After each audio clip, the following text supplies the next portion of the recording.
Welcome everybody to another edition of Blacks in Motion right here at Black Video News at 8. And as always, it's your sports guy Cliff here to give you the hottest news in sports out there right now. And on this week's segment, we're going to be talking NFL football. That's right, can't ever get sick of it. And I'm going to be talking about two things. Talk about this weird situation that's developing in Washington with Robert Griffin III. And we're also going to be talking about amazing catches. Yes, I know everybody around the world saw the catch made by Odell Beckham Jr. for the New York Giants. But before I get to those catches, back to this thing with RG3 out there in Washington. Look, we were looking for this guy to come back from injury this year, have a good bounce back year, but he came back early and got injured again. But hey, that's what happens. Sometimes you have those fluke accidents. But we were waiting for him to get healthy, come back, and then start to show improve again. But that did not quite happen. You know, the team started to reel a little bit and lose, and they were looking for their savior to come back and do well, and that's just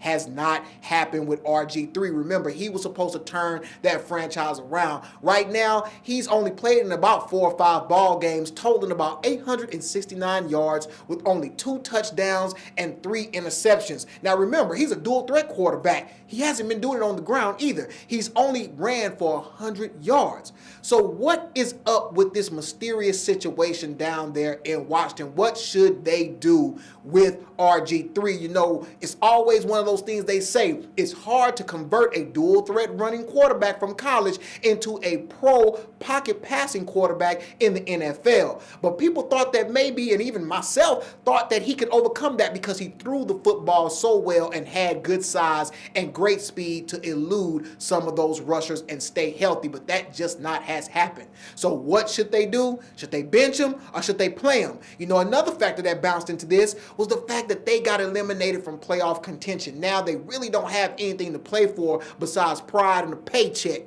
Well, a little bit more than that, camaraderie, I guess. But hey, that things are not looking real well in Washington. I hope that Robert Griffin III can battle through these things and go ahead and stay the starter out there in Washington and not get kicked to the curb. But again, should they bench him or should they play him?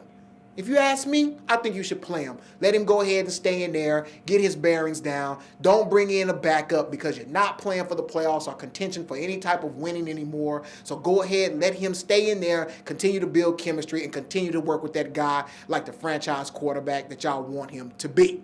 But that's my opinion. Maybe you don't agree. But go ahead and stay logged on right here. And when we come back from the break, we're going to talk about some really good hands in the NFL. Stay logged on.